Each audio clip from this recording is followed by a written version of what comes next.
अखंड म्हणजे त्याच्या नावातच आहे बघा, कधीही खंड न पडणारा। नवरात्रीच्या 9 दिवसात आपण घरात घटस्थापना आणि अखंड दिवा लावतो। या अखंड दिव्याला न विजू देता तेवत ठेवण्याचा नियम आहे। नवरात्रात 9 दिवसापर्यंत देवी आईला प्रसन्न करण्यासाठी आणि इच्छित फळ मिळावे म्हणून यासाठी अखंड दिवा लावला जातो। नवरात्रीतील 9 दिवस दिवा तेवत ठेवणे याला अखंड दिवा म्हणतात।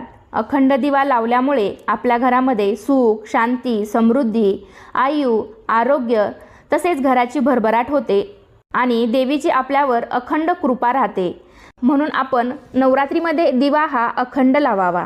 त्याचबरोबर अखंड दिवा लावल्याने संकल्प सिद्ध होतो, मनोकामना पूर्ण होतात, घरामध्ये सकारात्मक ऊर्जा संचार करते, घरातील वातावरण पवित्र होतं। त्यामुळे नवरात्रीमध्ये अखंड दिवा हा लावला जातो।